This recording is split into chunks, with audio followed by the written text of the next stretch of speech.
네, 기도드리겠습니다. 섭리하시는 하나님, 사고와 재난과 질병으로 우리의 일상이 뒤틀려지며 고통을 겪습니다.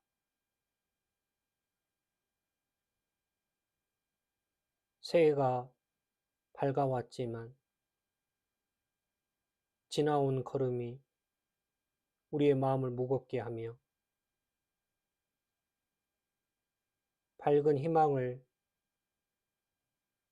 기대하기에 앞서 우리의 마음을 먹먹하게 함을 돌아봅니다. 자신을 보며 교회를 보며 하나님의 긍휼히 여겨주심을 구할 뿐입니다. 때로는 이해가 되지 않고 주님의 뜻이 어디에 있는지를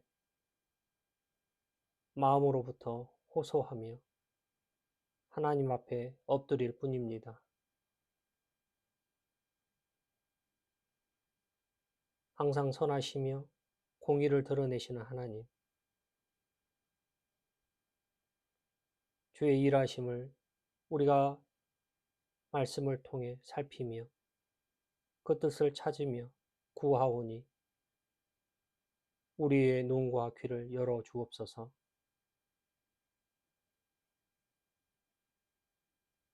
주의 말씀에 우리 마음에 새겨짐으로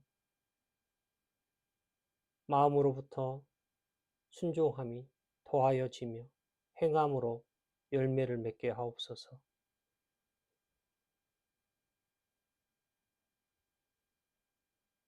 날마다 매 순간 하나님 앞에 서 있습니다. 주의 말씀이 우리에게 있으므로 그리스도를 통하여 하나님 앞에 나아가기를 원합니다. 우리에게 말씀을 이 시간 주옵소서. 예수님 이름으로 기도를 드립니다. 아멘. 하나님 말씀은 말라기서 3장 16절에서 18절입니다. 말라기서 3장 16절에서 18절입니다. 그때 여호와를 경외하는 자들이 피차에 말하매 여호와께서 그것을 분명히 들으시고 여호와를 경외하는 자와 그 이름을 존중히 생각하는 자를 위하여 여호와 앞에 있는 기념책에 기록하셨느니라. 만군의 여호와가 이르노라. 내가 나의 정한 날에 그들로 나의 특별한 소유를 삼을 것이요 또 사람이 자기를 섬기는 이들을 아낌같이 내가 그들을 아끼리니 그때 너희가 돌아와서 의인과 악인이며 하나님을 섬기는 자와 섬기지 아니하는 자를 분별하리라.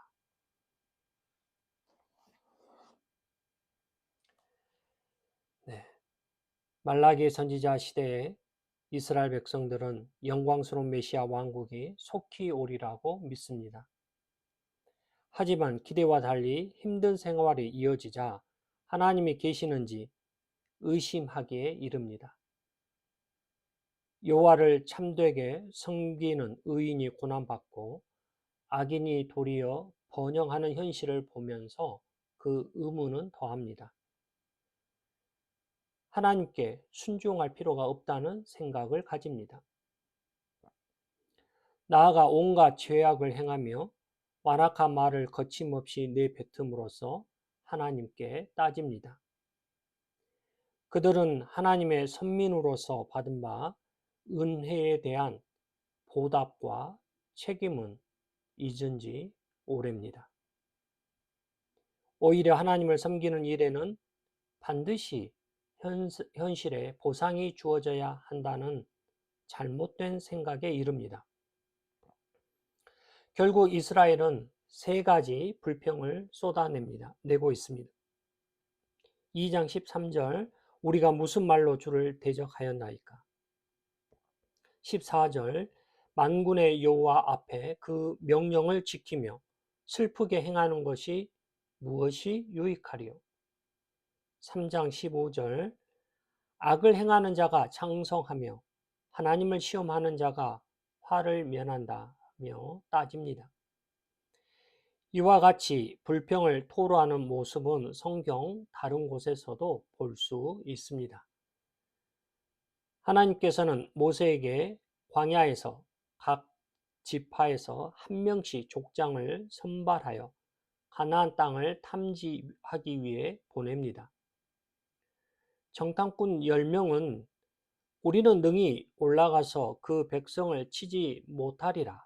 그들은 우리보다 강하니라 하고 이스라엘 자손 앞에서 그 탐지한 땅을 악평하여 가로되 우리가 두루 다니며 탐지한 땅은 그 거민을 삼키는 땅이요 거기서 본 모든 백성은 신장이 장대한 자들이며 거기서 또 네피림 후손 아낙 자손 대장부들을 보았나니 우리는 스스로 보기에도 메뚜기 같으니 그들의 보기에도 그와 같았을 것이니라고 말합니다. 말라기 선지자 시대도 다르지 않습니다. 그들은 교만한 자가 복되다고까지 말합니다. 하나님을 믿지 않아도 잘 먹고 잘 사는 것처럼 보입니다. 반면에 약속을 따라 성전을 재건하고 메시아를 기대하며 포로에서 돌아온 이스라엘이 처한 형편은 녹록지 않습니다. 그래서 백성들은 우리는 비참하고 그들은 복 있는 자라며 원망하는 마음을 토합니다. 진정 복 있는 자는 누군가요? 시편 1편 복 있는 사람은 악인의 꾀를 쫓지 아니하며 죄인의 길에 서지 아니하며 오만한 자의 자리에 앉지 아니하고 오직 여호와의 율법을 즐거워하여 그 율법을 주야로 묵상하는 자로다고 말합니다. 성도가 살아가는 처지와 형편이 어떠한가를 두고 말하는 것이 아닙니다. 좋은 형편에 있을 때도 하나님 말씀이 있으면 복 있는 자입니다. 어려운 처지나 형편에 있을 때도 하나님 말씀이 있으면 복 있는 자입니다. 하나님께서는 오늘 있다가 내일 아궁이에 던지우는 들풀도 입히시는 분입니다. 하물며 성도와 함께 하시는 하나님은 어떤 분입니까? 좋은 처지와 형편에 있는 성도에게 하나님은 어떤 분입니까? 어려운 처지와 형편에 놓인 성도에게 하나님은 어떤 분입니까? 그래서 사도 바울은 빌립보서 4장 내가 궁핍함으로 말하는 것이 아니라 어떠한 형편에든지 내가 자족하기를 배웠노니 내가 비천에 처할 줄도 알고 풍부에 처할 줄도 알아. 모든 일에 배부르며 배고픔과 풍부와 궁핍에도 일체의 비결을 배웠노라고 말합니다. 모세 시대로 돌아가서 가나안 땅을 탐지하던 모든 정탐꾼이 같은 보고를 했을까요? 동일한 땅을 걷습니다. 동일한 사람을 만납니다. 동일한 환경을 살핍니다. 보았고 만났으며 살폈던 10명의 정탐꾼은 정복할 수 있는 땅이 결코 아니라고 말합니다. 대부분이 할 수 없는 일이라고 여깁니다. 다수는 불평을 쏟습니다. 그러나 그렇지 않은 소수의 사람도 있습니다. 그들의 보고에 전혀 동의하지 않습니다. 오히려 당당히 할 수 있는 일임을 밝힙니다. 10사람이 할 수 없는 일이라고 말할 때 2사람은 할 수 있는 일이라고 말합니다. 그 2사람, 즉 그 땅을 탐지한 자 중 눈의 아들 여호수아와 여분의 아들 갈렙이 그 옷을 찢고 이스라엘 자손의 온 회중에 일러 가로되 우리가 두루 다니며 탐지한 땅은 심히 아름다운 땅이라 여호와께서 우리를 기뻐하시면 우리를 그 땅으로 인도하여 들이시고 그 땅을 우리에게 주시리라. 이는 과연 젖과 꿀이 흐르는 땅이니라. 오직 여호와를 거역하지 말라.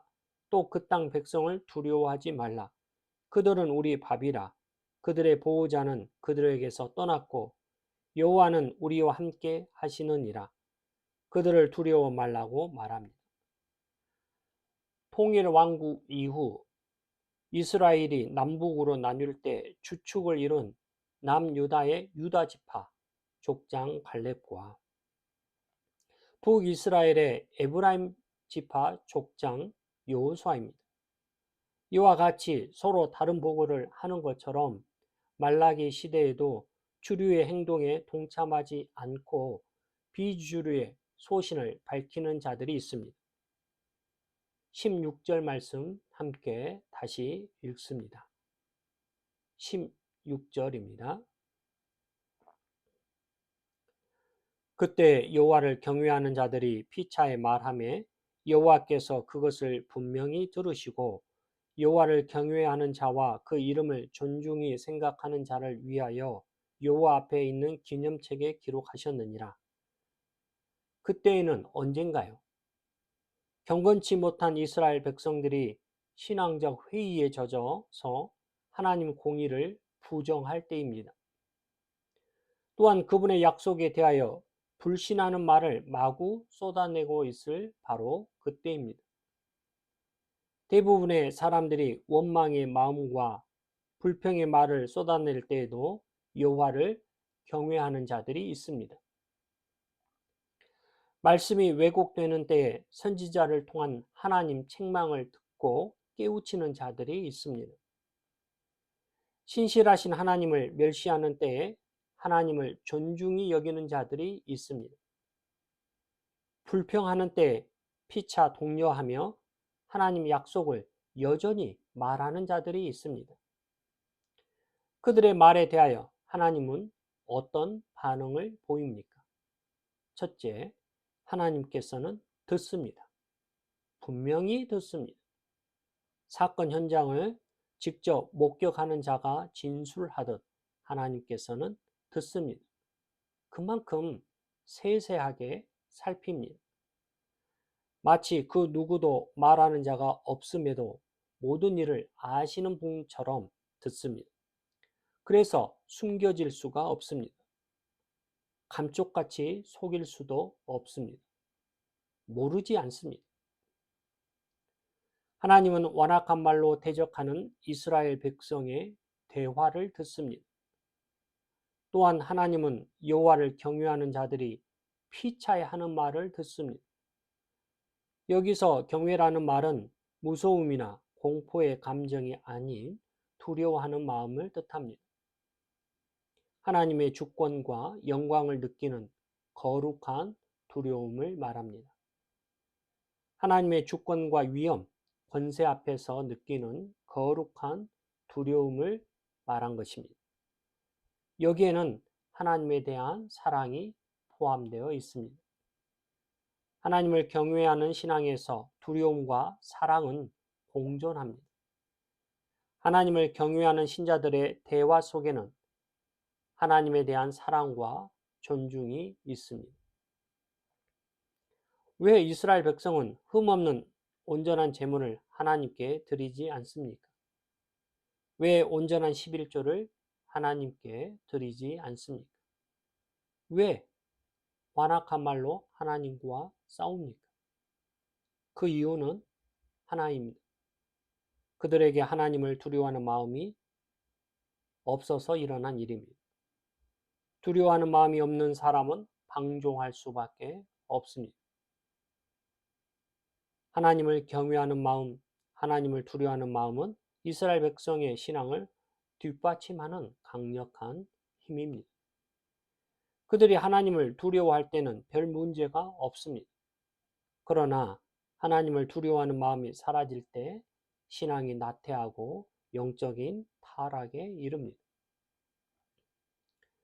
신명기 10장 12절 이하에 이스라엘아 내 하나님 여호와께서 내게 요구하시는 것이 무엇이냐? 곧 내 하나님 여호와를 경외하여 그 모든 도를 행하고 그를 사랑하며 마음을 다하고 성품을 다하여 내 하나님 여호와를 섬기고 내가 오늘날 내 행복을 위하여 내게 명하는 여호와의 명령과 규례를 지킬 것이 아니냐고 말합니다. 하나님은 그들에게 제일 먼저 하나님을 경외하라고 하십니다. 먼저 하나님을 경외해야 하나님의 도를 행할 수 있습니다. 그렇지 않으면 하나님 말씀에 순종할 수 없습니다. 하나님을 경외하는 마음은 신앙을 이끌어가는 힘입니다. 전도서 12장 13절에 하나님을 경외하고 그 명령을 지킬지어다. 이것이 사람의 본분입니다. 우리는 하나님을 경외하도록 창조되었으므로 하나님을 경외하지 않는 자세는 사람의 본분을 망각하는 일입니다. 하나님의 임재를 강하게 느끼거나 영적인 각성이 일어날 때는 하나님에 대한 두려움을 갖습니다. 하나님에 대한 경외심이 있습니다. 하나님에 대한 두려움이 있을 때 거짓과 허세가 사라져 버립니다. 경박스러움이 사라져 버립니다. 우리는 하나님의 일을 할 때 항상 주의할 필요가 있습니다. 하나님의 일이 익숙해지고 반복해서 하다 보면 가볍게 여길 수 있습니다. 두려워하는 마음이 사라지면 생기는 일입니다. 그러면 자칫 탈선하기 쉽습니다. 하나님의 일을 하는 사람은 평생 하나님을 두려워하는 마음을 가지고 있어야 하는 것입니다. 엘리 제사장의 두 아들은 거룩함으로 충만한 곳, 하나님의 임재를 상징하는 성전을 자기 놀이터로 삼습니다. 그들은 하나님의 거룩을 거룩함으로 여기지 않습니다. 두려워해야 할 하나님을 두려워하지 않습니다. 그리하여 비극적인 최후를 맞습니다. 사무엘상 2장 12절 엘리의 아들들은 불량자라 여호와를 알지 아니하더라고 말합니다. 엘리 제사장은 두 아들에게 하나님을 두려워하는 마음을 심어주지 못한 결과입니다.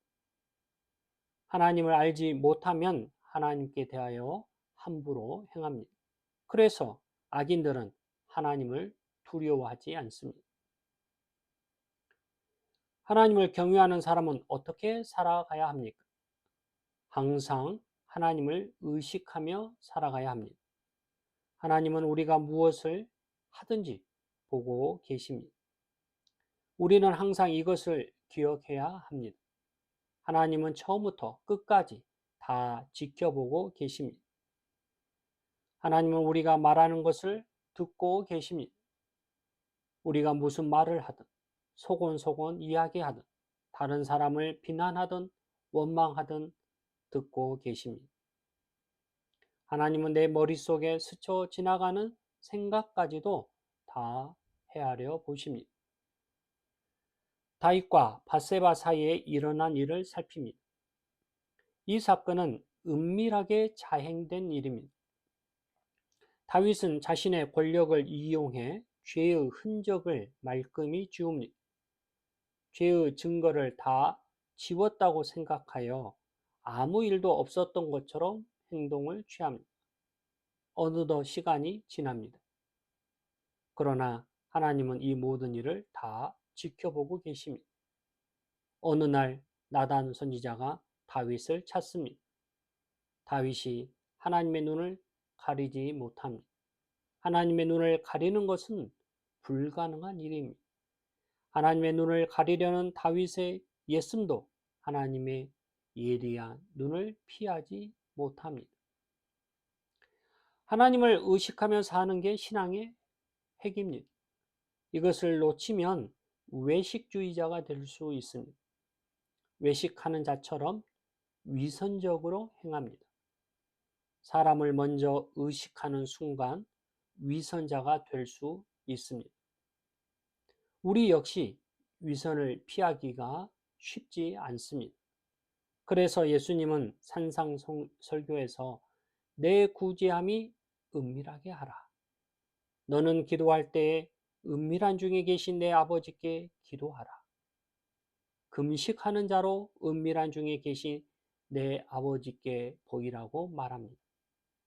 왜냐하면 구제할 때 은밀한 중에 보시는 너의 아버지가 갚으시기 때문입니다.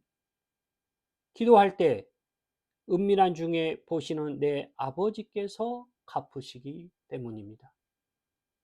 금식할 때 은밀한 중에 보시는 내 아버지께서 갚으시기 때문입니다. 우리는 하나님을 경외하는 법을 가장 먼저 배워야 합니다. 여호와를 경외하는 것이 지식의 근본임을 잠언은 말합니다. 세상의 학문에 뛰어나도 하나님을 경외하지 않는다면 세상의 지식은 헛될 수밖에 없습니다. 오히려 세상의 지식으로 교만해지기 쉽고 심지어 사람을 해칠 수도 있습니다. 부모는 자녀에게 하나님을 경외하는 법을 가르쳐야 합니다. 자녀가 하나님을 두려워하면 그 자녀에 대해 걱정할 것이 없습니다. 부모가 언제까지 자녀를 따라다닐 수 있습니까? 부모가 간절히 원해도 자녀에 대하여 어떻게 할 수 없을 때가 이릅니다. 그러므로 자녀에게 하나님을 두려워하는 법을 가르쳐야 하는 것입니다. 시편 34편 11절 너희 소자들아 와서 내게 들으라 내가 여호와를 경외함을 너희에게 가르치리로다 말합니다. 부모는 자녀에게 하나님이 계시는 것과 하나님을 경외하며 살아가는 법을 보입니다. 부모는 이러한 본을 보이며 자녀 앞에서 행합니다. 하나님을 경외하는 법을 가르치려면 먼저 자녀에게 하나님을 경외하는 모습을 보여주어야 하는 것입니다. 불평하는 말에 대하여 하나님의 반응 두 번째는 하나님께서 기록하여 두십니다. 듣고 기록한다는 것은 확증이 있으므로 확정되었음을 뜻합니다. 여호와를 경외하는 자와 그 이름을 존중히 여기는 자를 위하여 여호와 앞에 있는 기념책에 기록하셨느니라고 말합니다. 하나님은 분명히 듣습니다. 흘려듣지 않습니다. 하나님은 들으신 것으로 끝내지 않습니다. 하나님 앞에 있는 기념책에 기록하여 두십니다. 하나님은 왜 귀 기울여 듣습니까?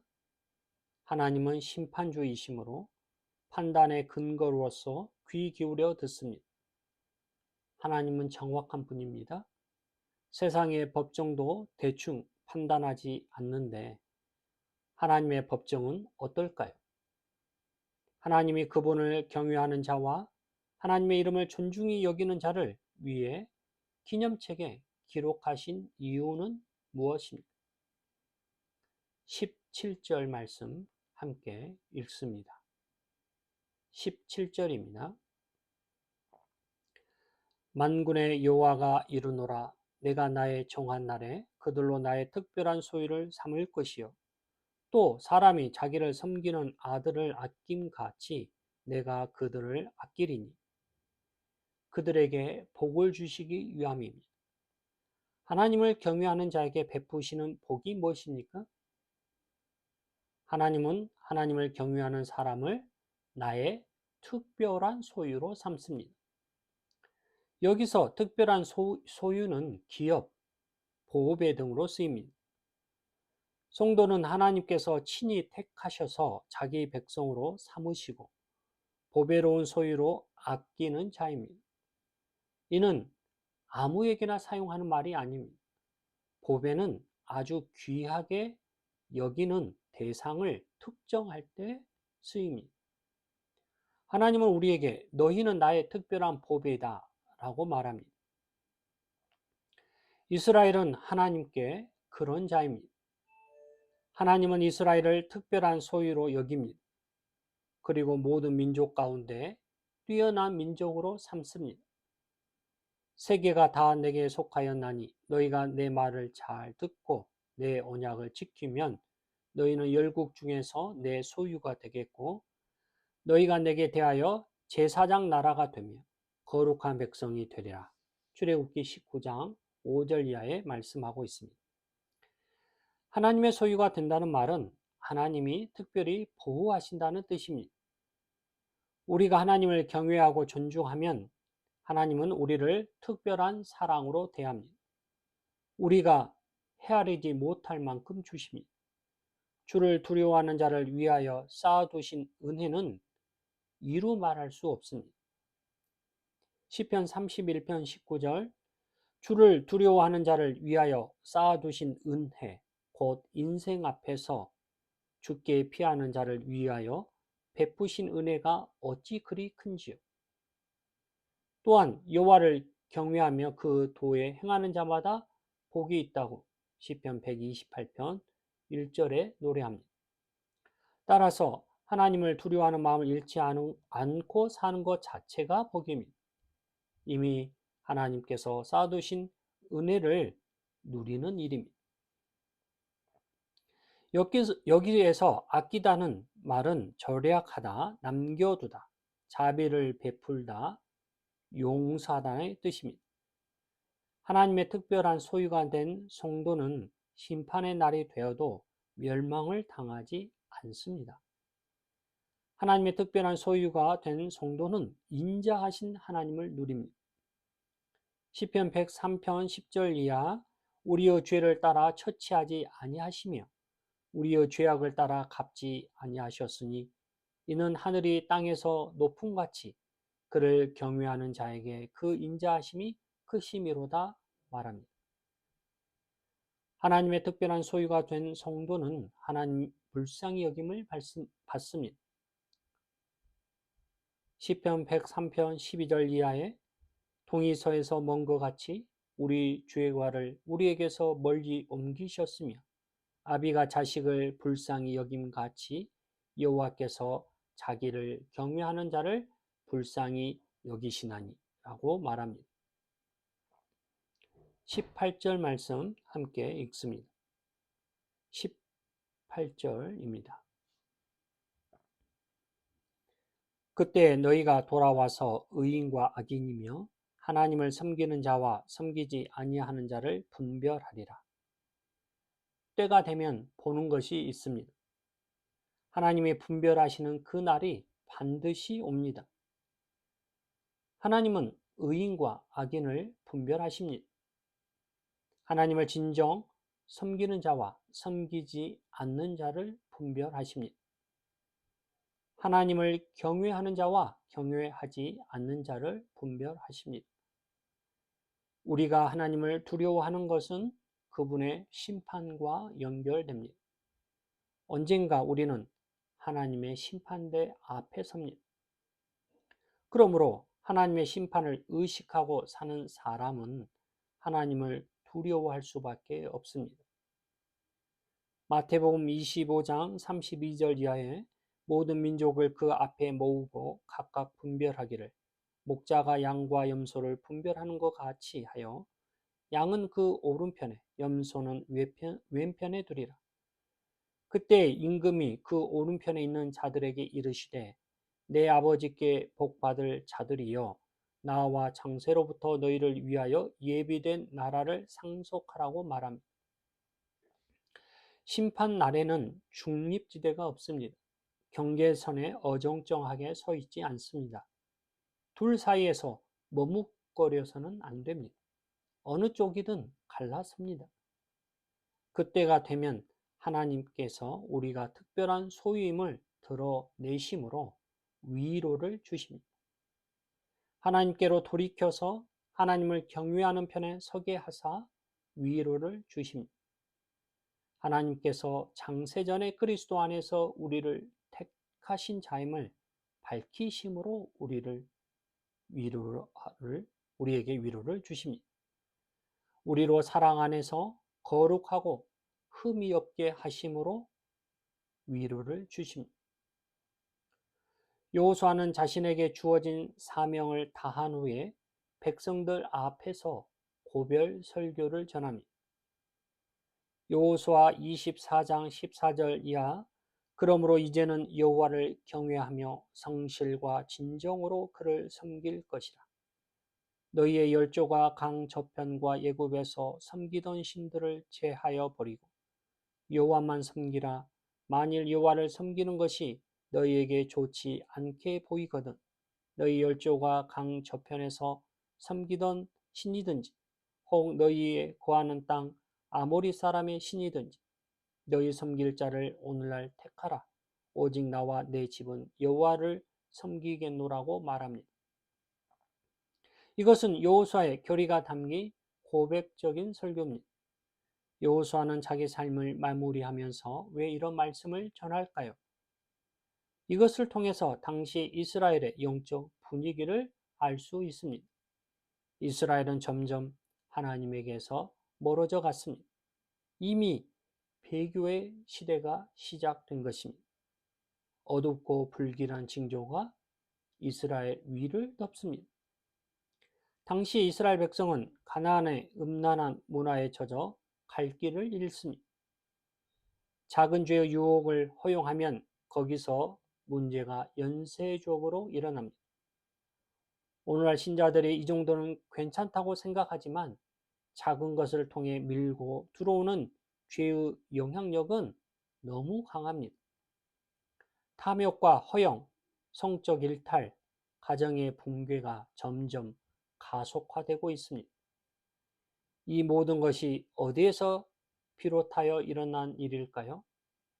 형식적인 예배, 무분별한 성찬, 참여에서 시작된 것은 아닐까요? 사람들은 자기 마음대로 예배를 드리며 그것으로 만족합니다. 하나님의 참 영광에는 관심을 두지 않습니다. 그러면 이미 바른 길에서 벗어나 있습니다. 시대가 어두워지면 죄를 죄로 인식하지 못합니다. 죄를 죄로 인식하지 못한다면 회개할 수 없습니다. 사람들은 점점 완악해져 가고 있습니다. 그러면 한 시대가 영적 어두움에 처할 수밖에 없습니다. 왜 자신을 돌이켜 회개하지 않을까요? 영적 어두움이 깊어졌기 때문입니다. 영적 어두움이 깊어지면 죄로 분간하지 못합니다. 이는 하나님에 대한 두려움이 사라졌기 때문에 일어난 현상입니다. 하나님을 두려워하지 않는 사람은 회개하지 않고 회개하지 않으면 영적으로 회복할 수 없습니다. 배교의 시대를 사는 우리는 신앙의 고삐를 당겨야 합니다. 영적으로 민감하게 깨어 있어야 하는 것입니다. 하나님의 모든 것을 분별하시는 날이 반드시 옵니다. 그러므로 신앙생활을 모호하게 하지 말고 확실하게 해야 합니다. 진정으로 하나님을 두려워합니까? 하나님을 두려워하는 신앙을 잃지 마시기 바랍니다. 하나님을 진정 경외하며 살아갈 때 복된 인생을 살 수 있습니다. 사무엘상 2장 30절 이스라엘의 하나님 나 여호와가 말하노라 내가 전에 내 집과 내 조상의 집이 내 앞에 영영히 행하리라 하였으나 이제 나 여호와가 말하노니 결단코 그렇게 아니하리라. 나를 존중히 여기는 자를 내가 존중히 여기고 나를 멸시하는 자를 내가 경멸히 여기리라. 하나님은 지금 여기에 계십니다. 우리는 항상 이것을 의식하며 살아야 합니다. 혼자 있을 때도 이것을 의식해야 합니다. 무엇을 하든 하나님이 지금 여기에 함께 하신다는 것을 의식해야 합니다. 하나님을 두려워하는 마음으로 살아간다면 하나님을 존중히 여길 것입니다. 우리가 하나님께 예배를 드리며 성경을 묵상하고 기도할 때만을 신앙으로 생각하기 쉽습니다. 가정에서, 일터에서 소소한 대화는 하나님 앞에서 말하는 일입니다. 일을 하거나 운동을 하는 것도 하나님 앞에서 행한 일입니다. 쉬거나 잠을 자는 일도 하나님 앞에서 행하는 일입니다. 먹거나 마시거나 무엇을 하거나 하나님 앞에서 행한 일입니다. 결국 성도의 모든 삶은 하나님 앞에서 행한 일입니다. 그러므로 모든 행위는 우리의 신앙이요 예배하는 삶입니다. 하나님께서 우리를 특별한 소유를 삼으시니 감사함으로 그 은혜를 고백하며 누립니다. 이러한 소중한 삶이 갈보리 장로교회 모든 성도의 일상이기를 간절히 원합니다. 기도를 드립니다. 들으시는 하나님, 우리가 피차의 말함을 듣습니다. 기록하시는 하나님, 우리가 하나님을 경외하며 그 이름을 존중히 생각함을 적습니다. 실로 하나님 앞에 늘 섰습니다.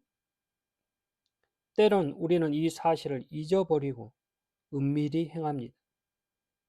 하나님은 모르시는 것처럼 행합니다. 하나님께 숨길 수 있는 것처럼 행합니다. 우리의 이 어리석음을 용서하여 주옵소서. 나약함을 용서하여 주옵소서. 우리의 거짓을 용서하여 주옵소서. 하나님께 긍휼과 자비를 구합니다. 우리가 자백하오니 우리 죄를 사하여 주옵소서. 우리를 불의에서 깨끗게 하옵소서. 우리를 새로운 피조물로 새롭게 하옵소서. 새 해를 주시고 새 날을 주시니 새 사람으로 새 찬송을 하나님께 올리기를 원합니다. 날마다 그리하기를 기도하기를 원합니다. 매 순간 하나님 경외하기를 원합니다. 예수 그리스도의 이름으로 기도를 드립니다. 아멘. 네, 수요 모임 온라인으로 진행했습니다. 마치겠습니다. 감사합니다.